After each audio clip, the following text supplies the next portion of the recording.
Hello students, a very warm welcome to yet another exciting journey of learning English grammar.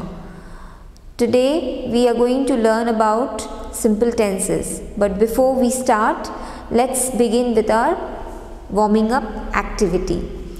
So for that, what are we going to do? First we are going to practice breathing exercise and then we are going to dismiss the activity by the clapping activity. So are you all ready? Good. Sit in a comfortable position, straight, erect, with your spine erect, and then close your eyes gently, put your hands on the lap and sit comfortably. Now focus on your breath.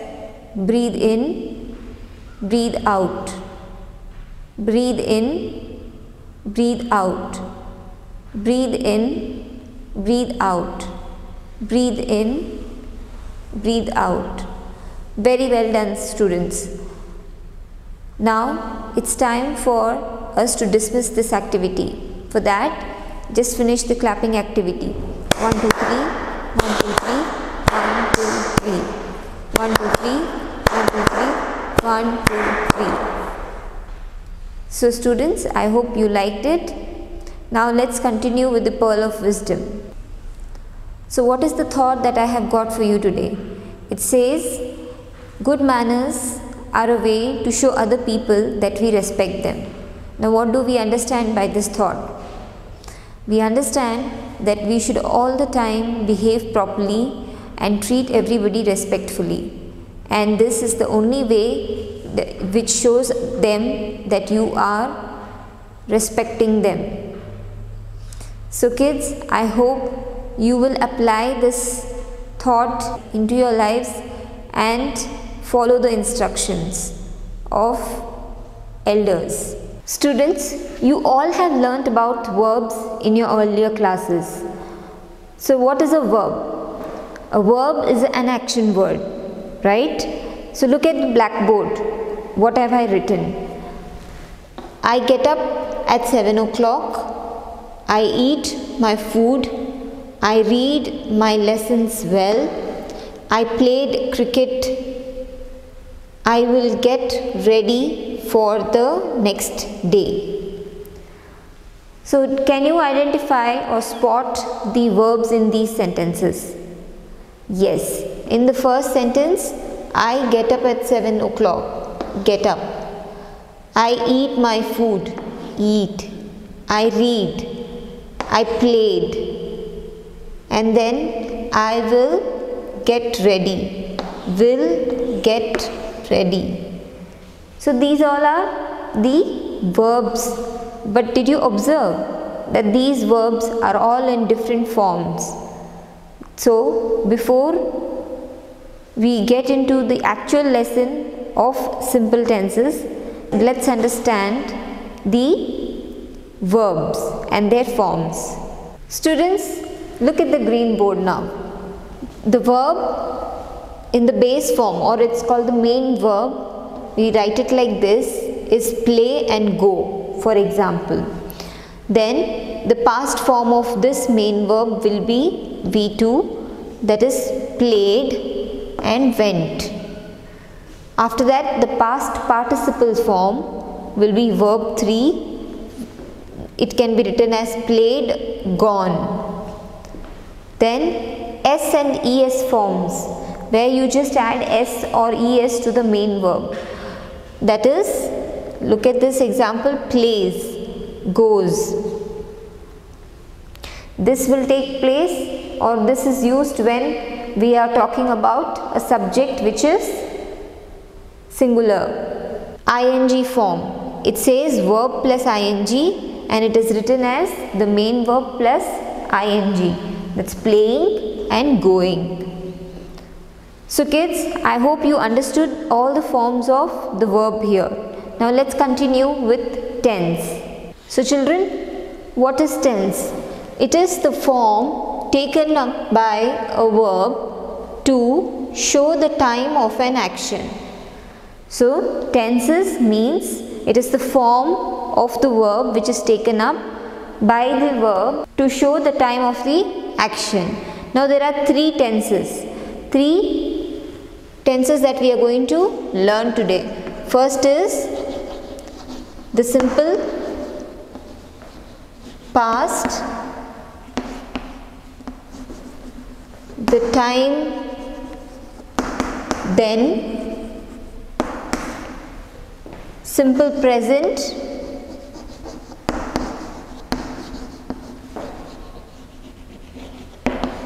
the time now,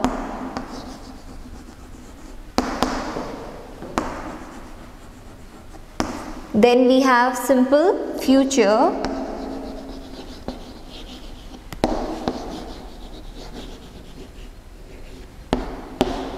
time to come, the time to come.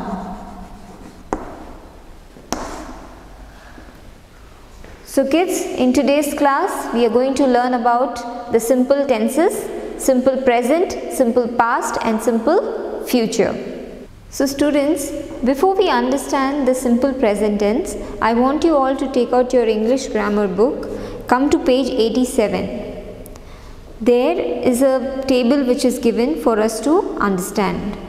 So this is a table which shows the verb which is written in different forms based on the person, that is first person, second person and third person. So if you look at the table, simple present, I play badminton, we play badminton. Second person, you play badminton. Third person, he or she plays badminton, they play badminton. So if you understand in the last column, if you look carefully, the verb has taken the S form, right? So whenever the subject is singular, the verb will take up S form, and then when the subject is plural, it is without the S form. So kids, now let's understand what is simple present tense. So kids, simple present tenses, this is an action that occurs on regular basis, fact that stands true all the times. It tells us about the situation or an event in the present time. So what do we understand now? It talks about all the regular actions or some routine activities, right? And it also talks about the facts or the general or universal truths. And then look at this, it tells us about the situation or an event in the present time. So whatever is happening right now, it talks about that.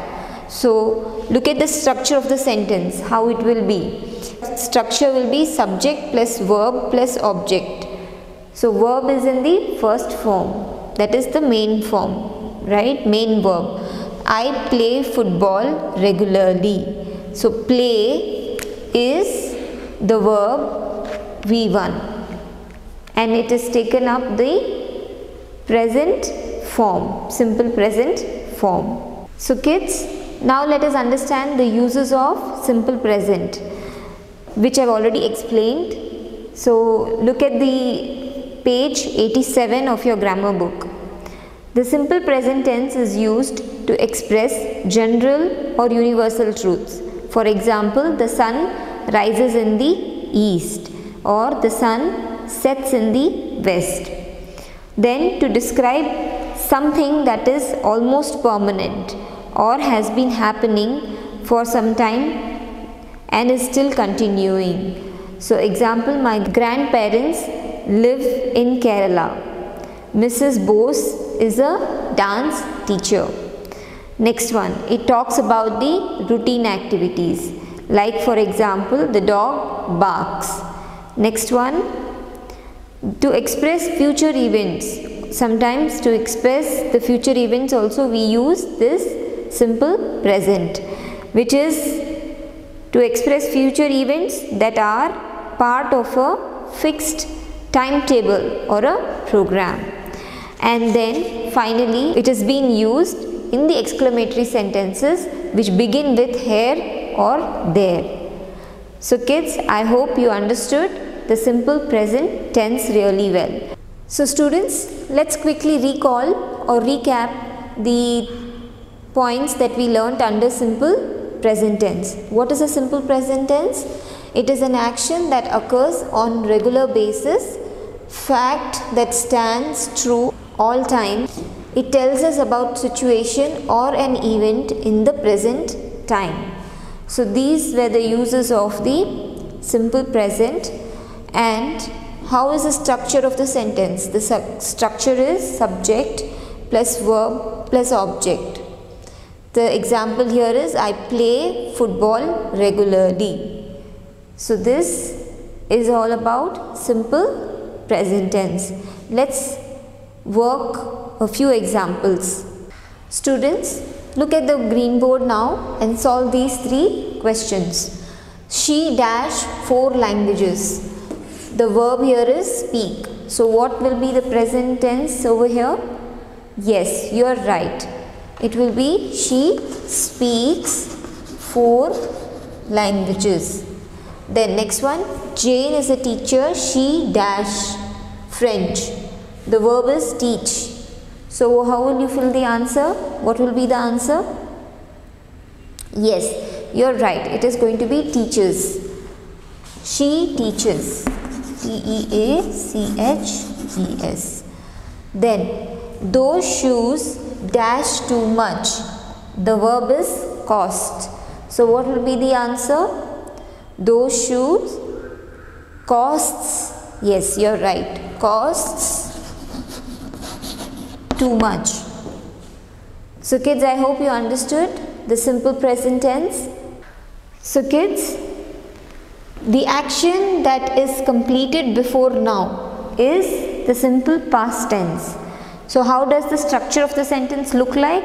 It looks like this: subject plus verb in the second form and the object. Here look at the example, I played football yesterday. So the verb has taken up ed form. So that is the second form. So kids, now let us understand the simple past tense.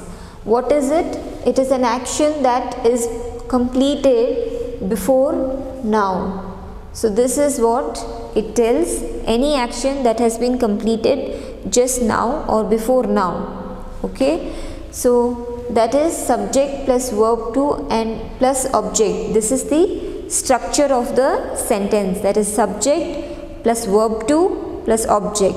So this is the structure of the sentence. Look at the example there. I played football yesterday. I is the subject, played is the verb in the second form, and object football. So kids, now let us understand the uses of the simple past tense. For that, come to page 88 of your English grammar book. So it says, the simple past tense is used to express an action that has already been completed in the past. Example, I received the parcel last week. It snowed yesterday. And also the second use is to express past habits. For example, Rishi meditated for 2 hours every day. Then as a child, Sayani attended yoga classes.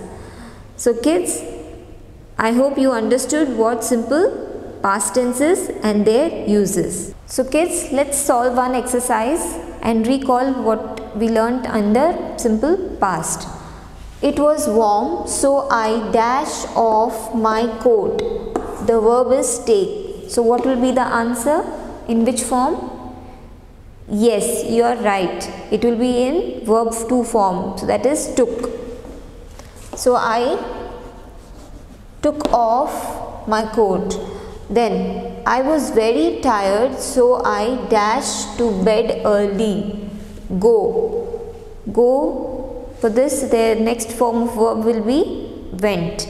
So here you are going to fill went. Now tell me the answer for this. It's very easy.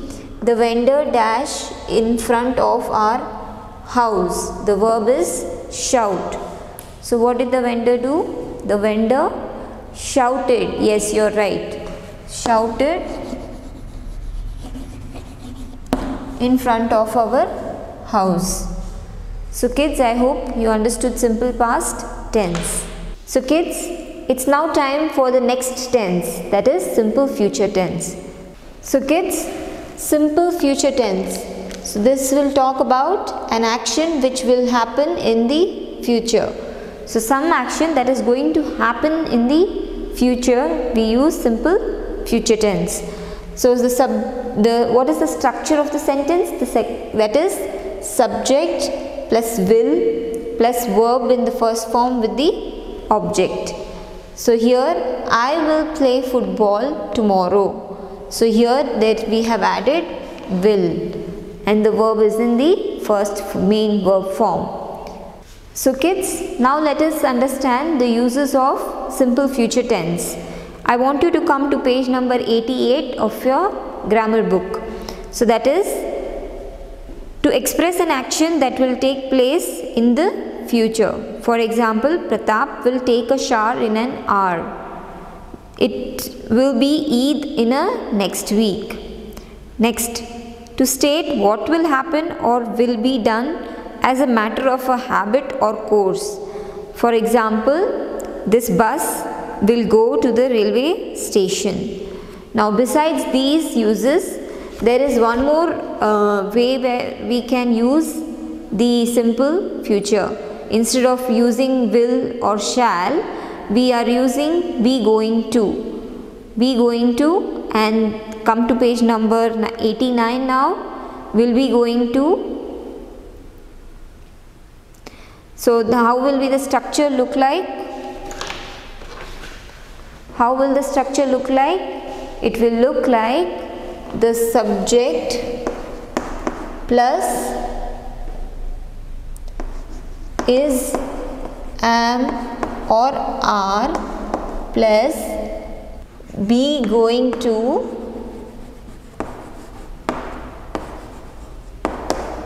plus the verb and the object. So children, now I want you to come to page number 89. Besides using shall and will, for example, I shall be going home tomorrow, I will learn swimming the next month. Instead of using will and shall, there is another way to write the future tense. And how is that? That is, we can also use be going to. That is, the structure of the sentence will be subject plus am, is, are plus going to plus the main verb and the object. Look at the example there down. I am going to visit Pune next month. Look at the overcast sky. It is going to rain. So kids, I hope you have understood the simple future tense. It's time for us to quickly recall whatever we have learned. Kids, look at the green board. You earn dash a lot of money. So now we have to fill in the blank in future tense. So how will we write the sentence? You will earn a lot of money. So I'll add will earn a lot of money. Next one, you travel dash around the world. So here also you will use the word will. You will travel.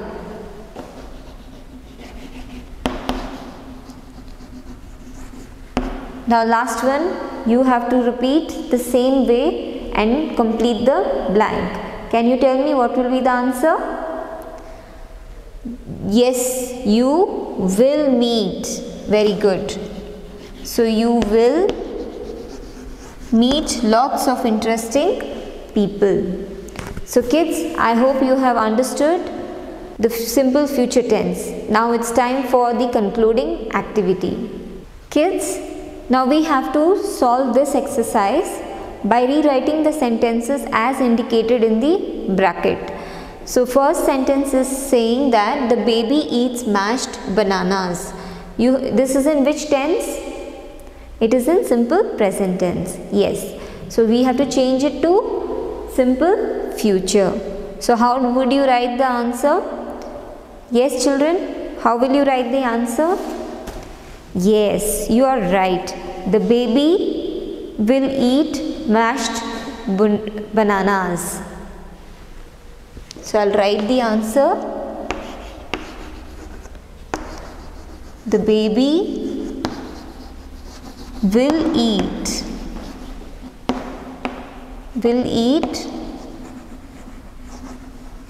mashed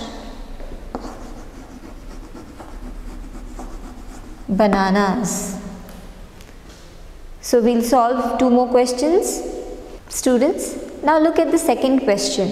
Here it says the boy scribbled on the wall. Which tense is this?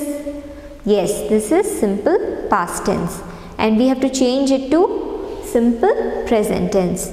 So how would we do that? We would simply remove or change the verb over here. So the boy scribbles on the wall will be the answer. Okay.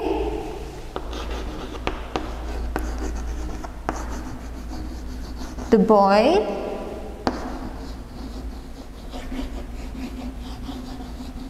scribbles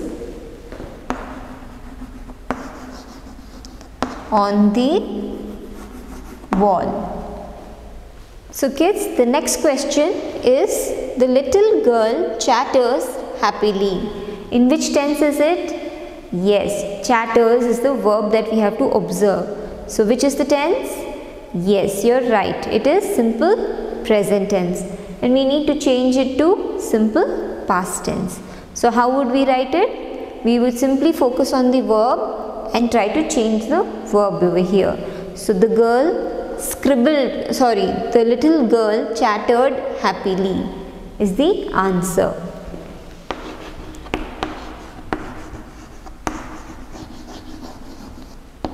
The little girl chattered